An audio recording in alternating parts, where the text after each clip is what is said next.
A cold draught snakes across the stone floor, lifting the edge of young Marin's woolen shift as she stands.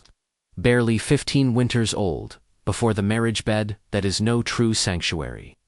The rushes beneath her bare feet crackle with each hesitant shift of weight, their dry scent mingling with damp smoke and the stale temps of unwashed bodies.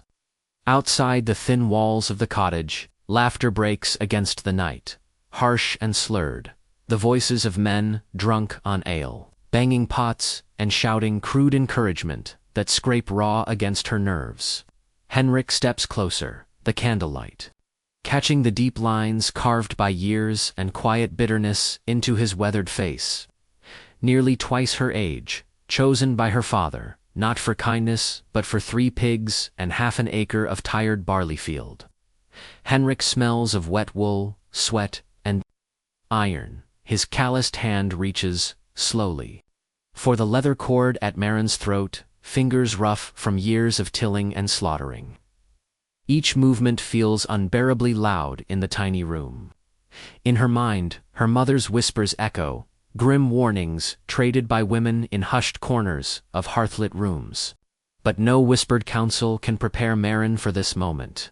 The weight of Henrik's gaze, the stink of fear prickling her skin, and the knowledge that the watchers outside will not leave until they hear pain turned to proof.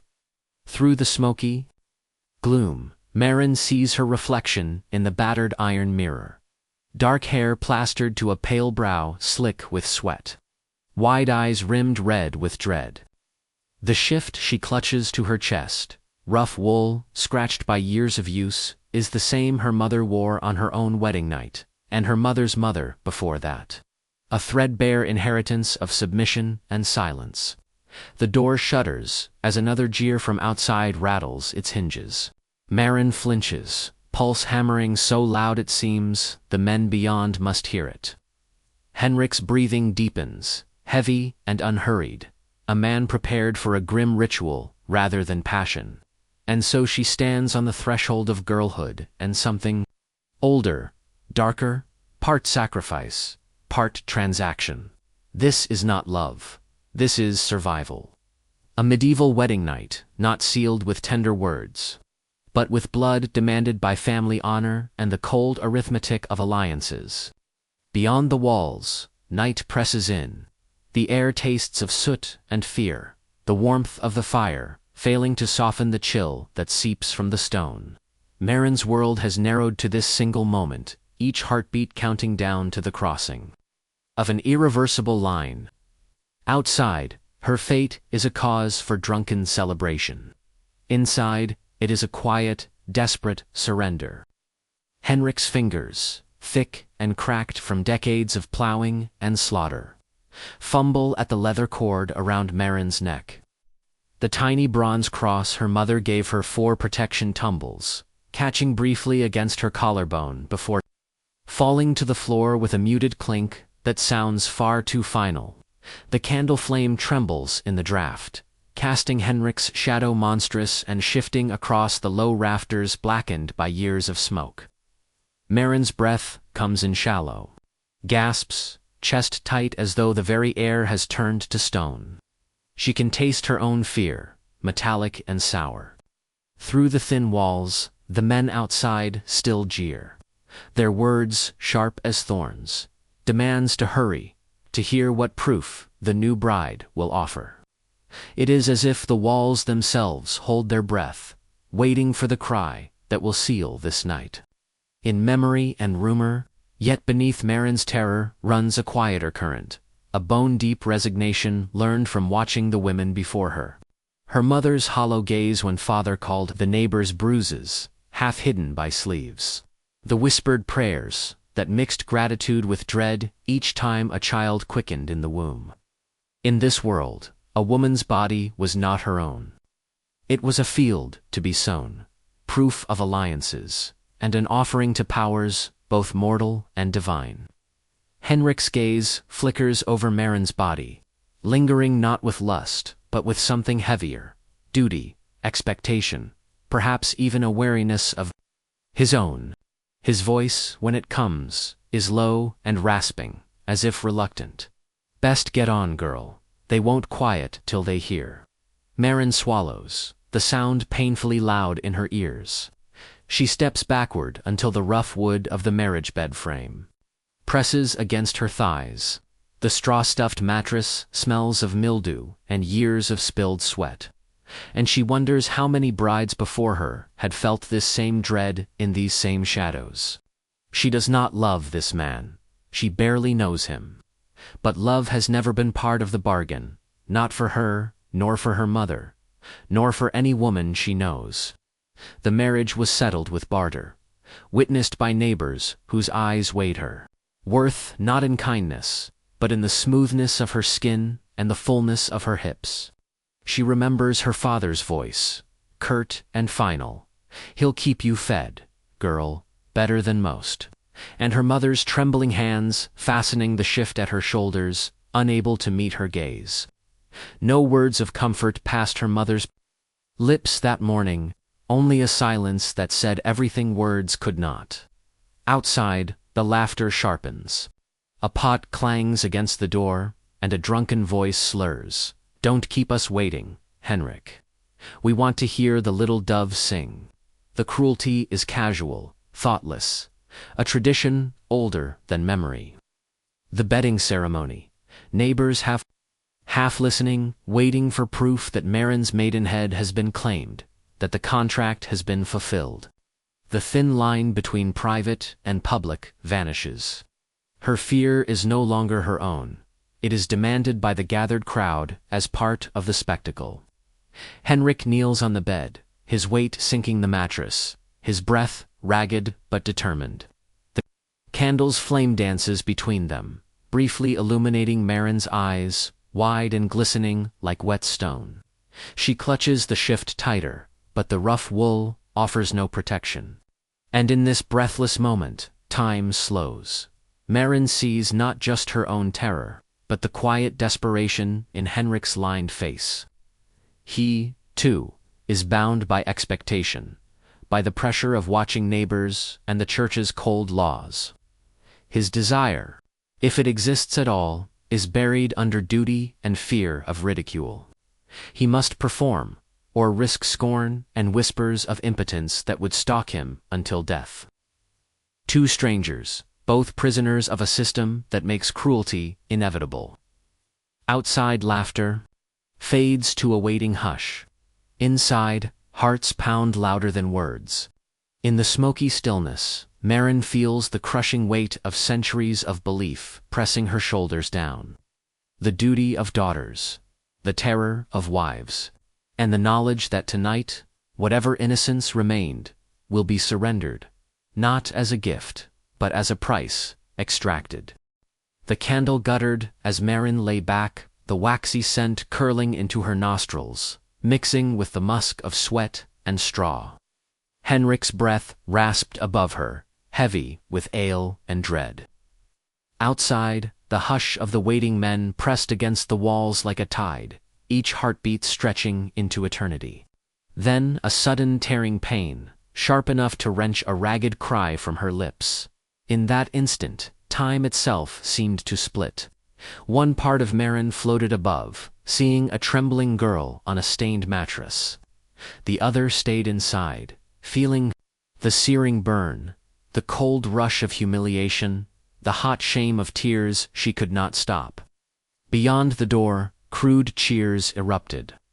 Pots banged, laughter rose, and relief rippled through Henrik's shoulders, as though a great weight had been lifted. The proof had been delivered. The contract sealed in blood and agony. Yet Maren's world had shrunk to a single, trembling breath.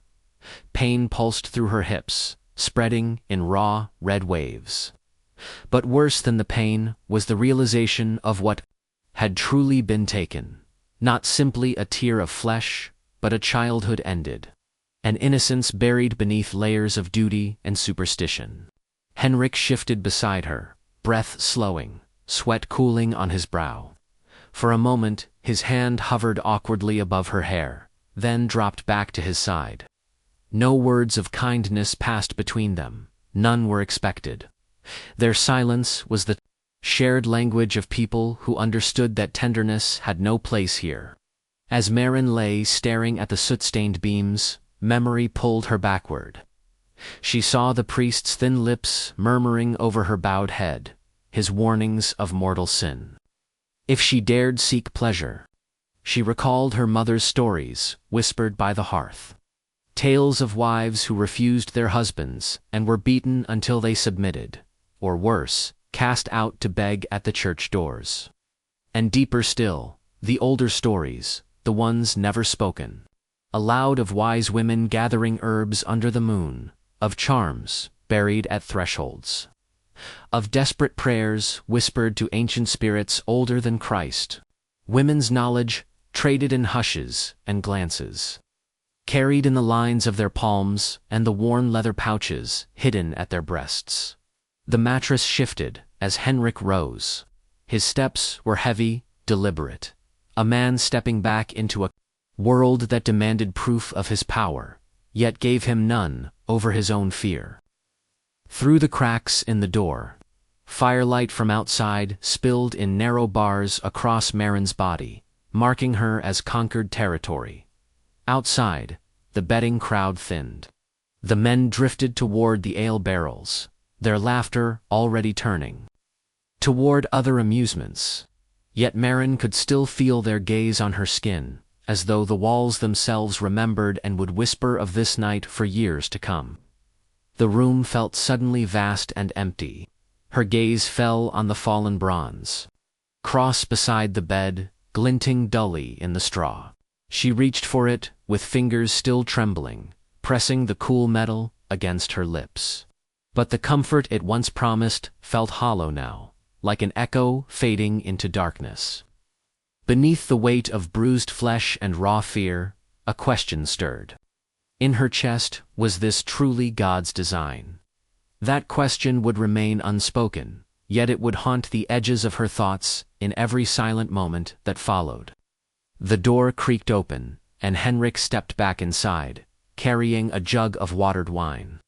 His eyes flickered to Maren's face, then away, as if ashamed to meet what he had done or what he'd had to do. He set the jug on the floor and returned to the bed, the air between them thick with unasked questions neither dared voice. And so the marriage began, not with kisses or whispered promises, but with silence, shame, and the dull ache of wounds still fresh. The hush of dawn slipped through the shutters, casting pale light across the battered room. Maren woke to the ache between her thighs and the heavier ache in her chest, a hollow space where hope once lived. Henrik lay beside her, turned away, shoulders rigid beneath the rough blanket. Even in sleep, he seemed braced against guilt, or perhaps against tenderness. She shifted slowly, each movement sparking pain. The dried stain on the sheets bore silent witness to the night's transaction, proof offered not to heaven, but to the murmuring crowd that had gathered outside. The truth of that moment pressed into her like a stone. She had not been joined to Henrik as a partner, but delivered to him as property, bound by blood and law. Maren's mind drifted back to her mother's quiet warnings, spoken late at night by the hearth when shadows softened the room. A wife's will is the Lord's to test, but her silence is her only armor. Words meant to keep her alive in a world where refusal could mean ruin or death. Yet even the Church's teachings were tangled in contradiction. St. Jerome's sermons, spoken with holy certainty, declared that a man who loved his wife too much was guilty of adultery in spirit. Thomas of Ethon, the learned theologian whose heavy books the village priest quoted, claimed the only righteous act lay in duty, never in desire. And so a wife's body was both battlefield and burden, temptation's snare and salvation's price. By the pale light, Maren traced the grain of the wooden bedpost, her finger lingering over the deep notches carved into it. Generations of brides had passed through this same narrow chamber. Their stories lived on in whispers of nights that ended in bruises, of mornings that began in prayer, of hearts that hardened into quiet resignation. Henrik stirred awake, rubbing the sleep from his eyes. For a moment, the mask of the night slipped, and Maren glimpsed a flicker of the boy he might have been before life taught him hardness. But it vanished as quickly as it came. He cleared his throat, eyes lowered, and rose to dress without a word. The day awaited him. Fields to be plowed, debts to be counted, neighbors to be faced. And for Maren, the long hours of the hearth and loom, the hushed lessons from older wives about how to carry sorrow without letting it poison the broth. How to speak kindness to a husband whose touch bruised but whose bread sustained. Outside, the village stirred. To life, church bells tolled, calling the faithful to confession and the penance that shadowed every desire. The air smelled of damp earth, wood smoke, and the faint sweetness of apples left to rot beneath the orchard trees. Maren stepped into the yard, feet sinking into the cold mud. The hens scattered, clucking at her approach. Old Jitha, Henrik's widowed aunt, sat spinning wool near the doorway. Her eyes, clouded with age yet sharp with memory, rested on Maren. With something like pity, "They heard you," Jitha murmured, her voice roughened by years and loss. "That's all they needed. The rest, you'll learn." Maren lowered her gaze, words caught behind her teeth. In that shared silence, something passed between them. A woman's understanding that sorrow, like breath, becomes easier to carry when shared, but never lighter. The day's work offered no refuge. At the well, women gathered, their voices low but watchful. Some glanced at Maren's lowered eyes and whispered of the wedding night, of the bloodied sheets, of Henrik's pride. Each word weighed her down, stitching shame and relief together until they felt like the same garment. Yet behind the gossip lay older truths, that they, too, had once stood trembling in the dark, had bled onto rough linen, had learned to swallow fear and call it duty. At night, when the fires burned low, Maren lay awake listening to the hush of the wind through the shutters. Her thoughts circled back to the teachings she'd memorized since childhood. That pleasure was sin. That silence was virtue. That obedience saved the soul. But questions, sharp as thorns, pricked at her quiet acceptance. Could a sin truly be a sin if it was forced by duty? Could a soul be saved if its body never knew kindness? She dared not voice these thoughts, for the walls in that village had ears, and a woman's doubt could brand her a witch faster than a candle guttered in a breeze. Yet doubt took root, stubborn as grass in cracked stone. The seasons shifted, and with them, Maren's world deepened in shadow and in knowing. The autumn rains turned the fields to mire. Winter's frost cracked the cottage walls. Each dawn brought the same rituals, tending the hearth, mending wool, whispering half-remembered prayers that tasted more of fear than of faith. Yet within her, something unexpected took root. Not love, but a slow, reluctant understanding. Henrik was no hero of song, no gentle, courtly knight. Yet neither was he wholly monster. He was shaped, as she was, by the iron rules of faith, by hunger, by the dread of dying childless and nameless. His hands bore the scars of plows and blades. His eyes, the wary guilt of a man who knew the harm he did, yet dared not speak it. One bitter night, as the wind howled around the stone walls, Henrik returned late from the tavern. His breath smelled of ale and defeat. For the first time, his voice trembled. "They say I've failed you," he rasped, staring at the rushes. "They say you've not quickened." Maren's heart stumbled. She knew the whispers that a barren wife cursed a household, that her womb's silence might call demons or invite the scorn of neighbors. But in Henrik's voice, she heard not accusation, but dread, of lost standing, of shame before men whose laughter wounded sharper than steel. "I do not know why," she whispered, words trembling like frostbitten leaves. and for a moment, the space between them softened, not with love, but with the ache of shared helplessness. Yet, dawn broke, as dawns must, and the tenderness vanished beneath duty's iron weight.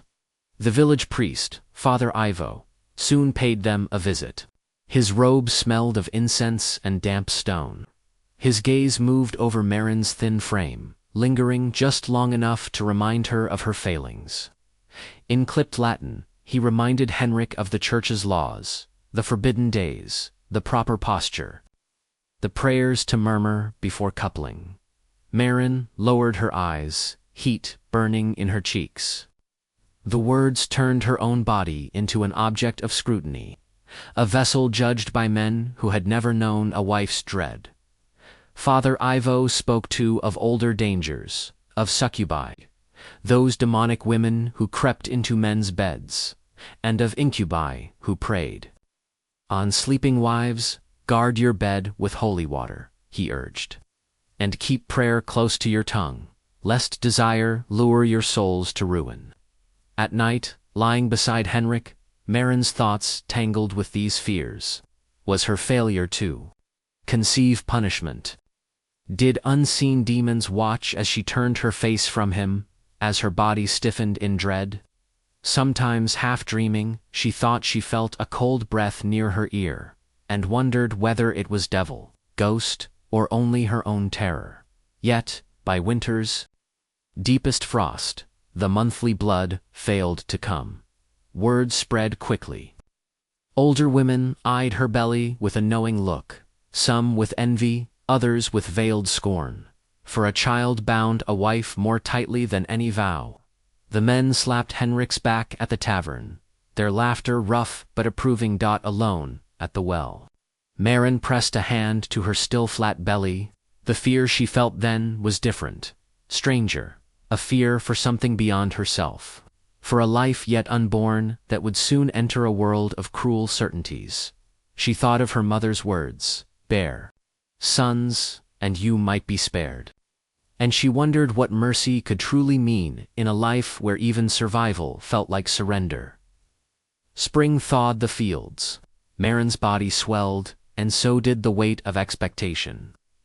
Henrik spoke little, but his gaze now carried something perilously close to hope. At night, he prayed aloud, words stumbling yet desperate. "Lord, grant me a son." In the flicker of the hearth, Marin traced the stretch marks, blooming on her skin, each line a reminder that her body, once her own, now belonged to husband, to child, to fate itself. When the birthing pains finally came, they were a fire that burned through thought, through prayer, through shame. The village midwife, old Hildren, barked commands, her hands iron-hard yet steady. Marin bit a leather strap to stifle her screams, for the priest had warned a woman who cries too loudly invites devils to steal the child's breath. Hours stretched into eternity. Sweat chilled on her skin. The candle guttered low. At last, a cry pierced the air, thin, wet, alive. Hildren lifted the squirming bundle, blood-slick and fierce, and spoke the words that would shape Marin's fate. A boy. Henrik's sigh was ragged, half relief, half exhaustion. He touched Marin's brow, a fleeting, awkward caress. Then turned to the midwife, already asking about omens, the child's strength, the date's auspice. Marin felt nothing at first but numb wonder. Her son, so small, so fragile, yet already the axis on which her life would turn. She pressed him to her breast, feeling his hungry rooting, and whispered a promise she dared not speak aloud, that she would teach him kindness, even in a world that scorned it. But even in that moment of quiet grace, shadows gathered. Hildren muttered charms to ward off the wandering womb. Father Ivo waited to anoint the infant, lest death snatch him unbaptized. Outside, neighbors waited to hear proof of the boy's health, proof that Marin had fulfilled the role set for her before she'd ever learned to pray. And Marin knew, motherhood did not free a woman from fear. It only changed its shape. In the seasons that followed, Maren moved through life with new gravity. She carried her son on her hip as she drew water, wove cloth, tended the fire. The women, who once whispered of her barrenness, now nodded in approval. Yet their eyes watched always, measuring, judging. Judging. Henrik changed to his pride gentled by fatherhood, yet still bound by the same silent codes. When the boy cried in the night, sometimes Henrik rocked him, awkward and stiff, as if afraid to seem tender too long. And Maren saw then a truth deeper than dogma, that even men were prisoners of these cruel teachings, taught to fear softness. As sin, years would pass, and with them, other births, other losses. Some children lived, others slipped away before they could be named. Maren's heart learned to carry joy and grief side by side. As every mother did, through it all, the church's laws, the village's eyes, and the weight of tradition pressed close, shaping every touch, every silence, every hope dared. And yet, across those long years, a stubborn truth survived, that even in the darkest rooms, even in the most unyielding worlds, the human spirit seeks tenderness. That love, fragile, defiant, imperfect, can flicker into being where none is permitted, where none is taught. Maren's story, like countless others, was not a romance of knights and ladies, but a quieter tale, of endurance, of silent rebellion, of finding moments of mercy within a system built to deny them. In the end, the candle still flickers across Henrik's weathered face as he turns to the woman once delivered to him as property. And in her gaze, he sees not just submission, but memory, loss, and a will forged in pain. Their story reminds us, intimacy is never free of power. Yet even under the heaviest chains, human hearts beat with a longing no doctrine can fully erase. Age gap affairs, where every truth finds its voice.